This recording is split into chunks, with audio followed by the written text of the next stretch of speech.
नमस्कारम सद्गुरु। पहली बार मैं 1 सप्ताह के लिए आश्रम आया हूँ। कभी मैं यहाँ सहज, तो कभी मुझे असहज महसूस होता है। कभी लगता है घर चला जाऊँ, कभी लगता है यहीं रहूँ। मैं बहुत कन्फ्यूज़ हो गया हूँ। कृपया मेरा मार्गदर्शन कीजिए कि मैं क्या करूँ? सभी के साथ यही तो होता है।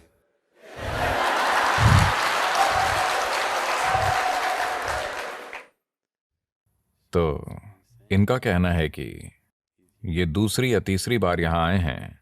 ये सच में यहाँ आना चाहते हैं, तो ये यहाँ आते हैं, पर जब ये यहाँ आते हैं तो अचानक कभी कभी इनका घर जाने का मन होता है।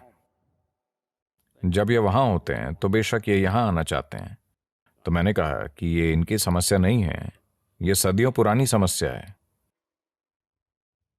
कोई 30 साल से शादीशुदा है और 8 बच्चे हैं। वो अभी भी सोच रहे हैं शायद गलती हो गई, शायद मुझे आध्यात्मिक मार्ग पर चलना चाहिए था। This ये कोई नई समस्या नहीं है, ये बहुत प्राचीन समस्या है। तो आप जो भी करना चाहते हैं, उससे पहले आपको अपने अंदर आनंद और स्पष्टता लानी चाहिए। उस पल में आप जो फैसला करें, भले ही आप मर जाएं, आपको उसी पर चलना चाहिए। जब भी आपकी भावनाएं ऊपर नीचे होती हैं, आपका मन कई चीजें कहता है, वो महत्वपूर्ण नहीं है। आज ये एक बात कहता है और कल दूसरी, सुबह ये शाम को वो। ये आज एक बात कहता है और कल दूसरी। इसका कोई महत्व नहीं है। मैं आनंद इसलिए कह रहा हूं क्योंकि आनंदित होने पर आप आदतों से मजबूर नहीं होते। जब आप बहुत खुश और स्पष्ट होते हैं, तब अगर आप तय करें यह करना मेरे लिए समझदारी है, वही करिए। फिर अगर नर्क महसूस हो तो भी फर्क नहीं पड़ता।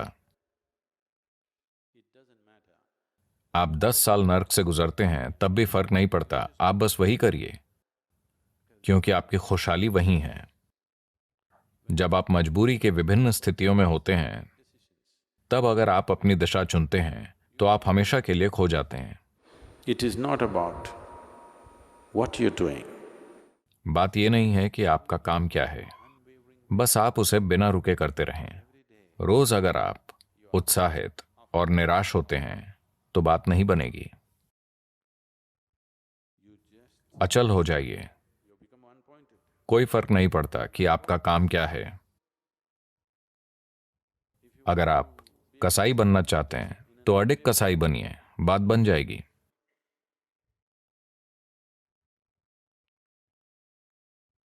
Just not wavering for a moment. एक पल भी मत डगमगाइए। स्पष्टता और आनंद में आपने जो तय किया, उसी पर अचलता से टिके रहिए, तब आपकी बात जरूर बनेगी। हर दिन जब आपके विचार और भावनाएं यहां वहां उड़ते हैं, आप अपना मन बदलते रहते हैं, बदलते रहते हैं। आप चक्कर काटते रहेंगे हमेशा के लिए, क्योंकि जो बार बार दिशा बदलते हैं, साफ है कि वो कहीं भी पहुंचना नहीं चाहते, है ना? ये धरती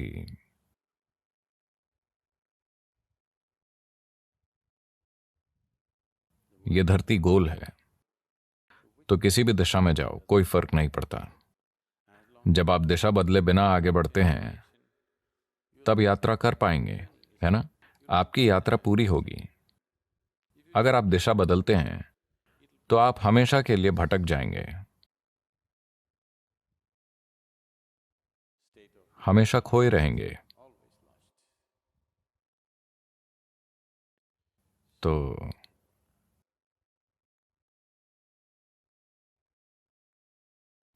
आप वहां रहना चाहते हैं, वहां रहिए, कोई समस्या नहीं है। आप यहां आना चाहते हैं, यहां आइए। हर दिन अपना मन मत बदलिए। सुबह ये और शाम को वो सोचकर आप खुद को और आसपास के लोगों को परेशान करेंगे। जो व्यक्ति लगातार मन बदलता रहता है, वो अपने और आसपास के लोगों के लिए परेशानी है ना?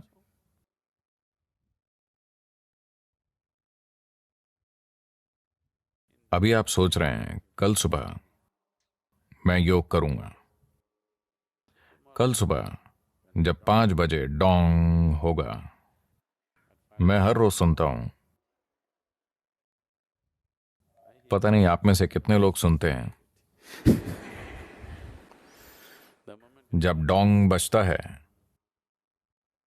शायद हमें ढोल बजाना चाहिए। Then तब आपका शरीर कहता है भाड़ में जाए योगा, मैं तो बस। it keeps changing, its priorities keep changing and changing and changing. ये बदलता रहता है, इसकी प्राथमिकताएं लगातार बदलती रहती हैं। जीने का एक और तरीका भी है, जहां जीवन की सबसे बड़ी खुशियां, जीवन के सबसे बड़े सुख, सबसे सुखद चीजें चींटी के समान लगेंगी। इस जीव में यह काबिलियत है। When it शरीर और मन की बात करें तो हमारी क्षमताएं अलग अलग हैं। कोई भी दो शरीर या दो मन समान क्षमता वाले नहीं होते। पर जब इस प्राणी की बात आती है, तब हर जीव संपूर्ण अस्तित्व को खुद में समा सकता है। वैज्ञानिक कह रहे हैं कि यह लगातार फैल रहा है। इसे कैसे समाएं? यही इसकी सुंदरता है।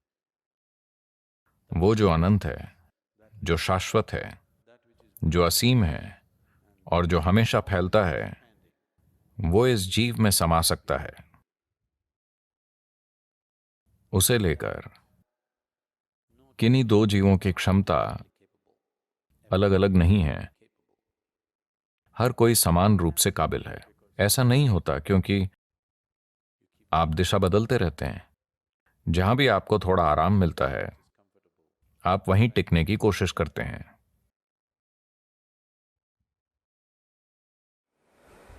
This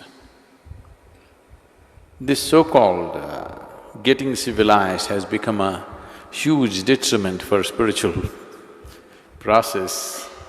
तथाकथित सभ्य होना आध्यात्मिक प्रक्रिया के लिए काफी नुकसानदायक रहा है। ये जरूरी नहीं है, पर मैं ये कहना चाहूंगा, क्योंकि अगर आप खानाबदोश होते, आप जानते हैं खानाबदोश क्या होता है? खानाबदोश मतलब समझदार।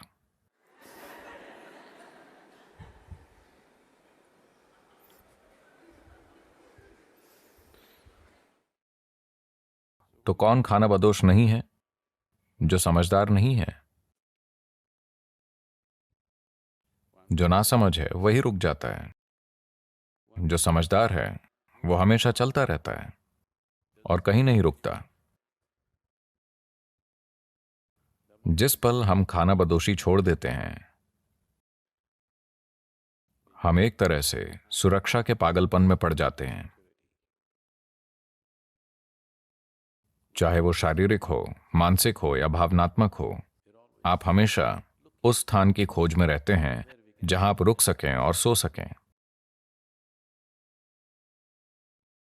और जब आप ऐसा स्थान खोज लेते हैं,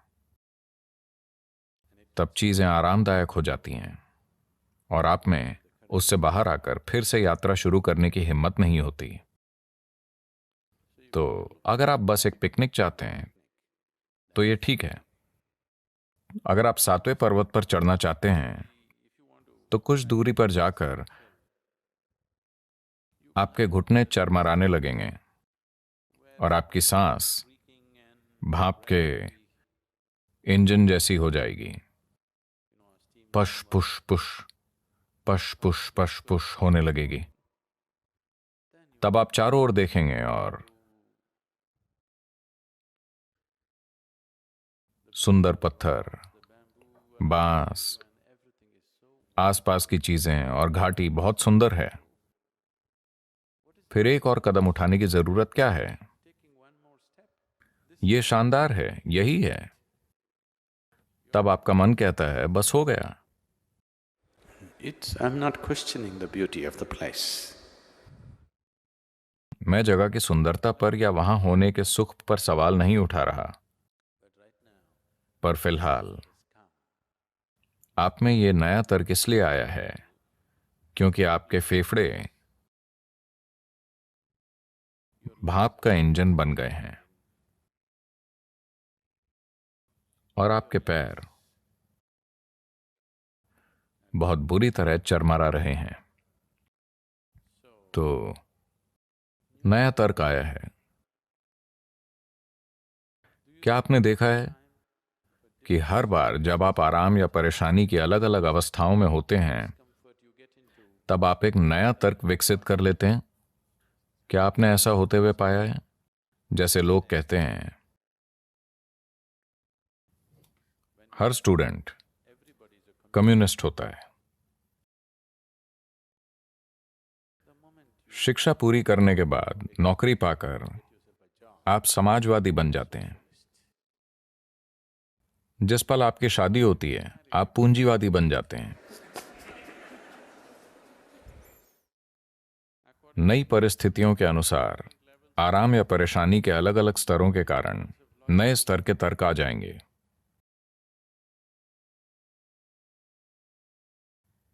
अब दुनिया ऐसी हो चुकी है कि माओवादी पूंजीवादी बन गए हैं। हाँ, That is it. ऐसा हो गया है।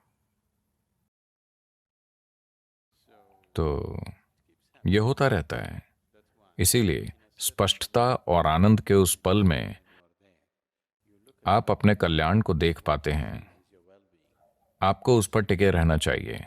कल ये आपको भयानक लग सकता है पर उससे कोई फर्क नहीं पड़ता। बस आप टिके रहिए, चाहे आपको वो नर्क जैसा लगे। यही खुशहाली है। अगर आप मन बदलते रहेंगे तो कुछ नहीं हो पाएगा।